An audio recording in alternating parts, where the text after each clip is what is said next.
Karachi press club में नाले वारा अदीब अब्दुल हकीम अरशद जी किताब डूंगा डारे वेंदासीं जी मोहर ते तकरीब कोठाई वई आहे। हिते मौजूद अदीब ऐं दानिशवरनि खां पुछंदासीं त हिननि जो छा चवणु आहे। कालम जेके आहिनि उहे अफ़ादी लेवल जा आहिनि, जेके हमेशह रहणा आहिनि, कॾहिं बि उन्हनि जी अहमियत ख़तमु न थींदी।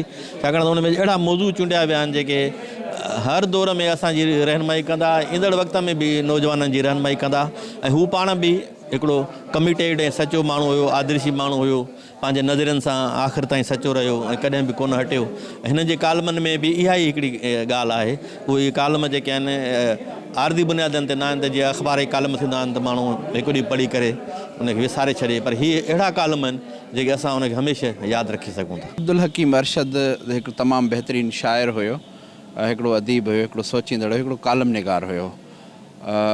हू ॻोठाणी रमज़ जो माण्हू हुयो। हुन सिंध जो दर्द सीने में रखी करे कालम लिखिया ऐं ख़ुशी जी ॻाल्हि इहा आहे त तव्हां अवामी आवाज़ मूंखां इंटरव्यू कयो पिया। इहे समूरा कालम अवामी आवाज़ में ई छपियल आहिनि। उते डूंगर डारे वेंदासीं जे उनवान सां, ऐं बहितरीनु कालम आहिनि। हूअं आमतौर ते कालम जी हयाती हिकिड़े ॾींहं जी हयाती हूंदी आहे, पर हीअ कालम छाकाणि त तहक़ीक़ी कालम हुया, उन जे करे हिननि जी हयाती तेसीं ताईं आहे जेसीं ताईं ॿोली जी हयाती आहे। अब्दुल हकीम अरशद लखमीर साहब एक शायर, कॉलम निगार और एक नज़रिए से कमिटमेंट के इंसान थे। इन्होंने अपनी सारी ज़िंदगी कलम की खिदमत की, तख्लीक़ात की। 4 मजमुए इनके शायरी के हैं, 4 किताबें नस्र की हैं। और जब कोई शायर नस्र लिखता है तो वो नस्र यकीनन बहुत खूबसूरत होती है। फिर वो एक हसास इंसान भी होता है, तो उसके जो कॉलम है उनके उसमें वो एहसासात भी मौजूद हैं। अब्दुल हकीम अरशद साहब वॾी शख़्सियत, इतफ़ाक़ सां हुन जो तालुक़ु मुंहिंजे हल्के सां यानी मुंहिंजी कॉन्स्टिट्यूशन सां मुंहिंजा अथसि, ऐं साणसि मुंहिंजूं 2 अढाई मुलाक़ातूं ज़रूरु थियूं रहियूं।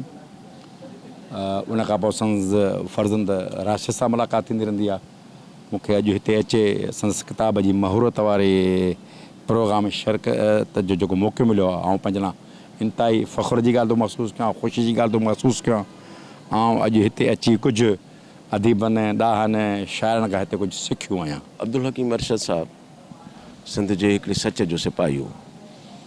उहो सच जेको शाह अब्दुल लतीफ़ भिटाईअ पंहिंजे बेतन में झुंगारे हो, उहो सच जेको शेख अयाज़ जेको आहे सो पंहिंजे क़ौम खे अर्पियो हो, उहो साॻियो ई सच जेको आहे सो साईं अब्दुल हकीम अरशद जेको आहे सो पंहिंजे बेतन ज़रिए, पंहिंजे नसर ज़रिए, पंहिंजे सच जे ज़रिए माण्हुनि ताईं पुॼायो।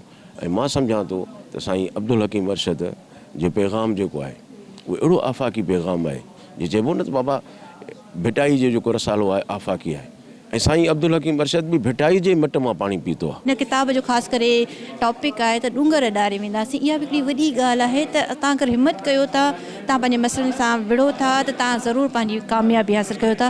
हिकिड़ो उत्साह ॾियारींदड़ साईं अब्दुल हकीम अरशद साहब जी शाइरी बि आहे, उनजो नसर बि आहे, और हुनजा जेके कॉलम आहिनि, डूंगर डारे वेंदासीं वारो किताब असांखे ज़रूरु पढ़णु घुरिजे। स्पेशली अॼु जी जेका जनरेशन आहे, अॼु जी जेका ज़रूरत आहे, उन जे हिसाब सां उहो असांखे पूरो मुकमल किताब ॾियनि था पिया। अब्दुल हकीम अरशद जा जॾहिं मज़मून पढ़जनि था त मज़मून पढ़ण खां पोइ हिकिड़ो तासुर जुड़े थो त अब्दुल हकीम अरशद पंहिंजे दौर जी तारीख़ खे सहेड़ो आहे, तारीख़ खे रक़म कयो आहे, ख़ासि तौर ते पाकिस्तान जी, दुनिया जी सियासी तारीख़ खे।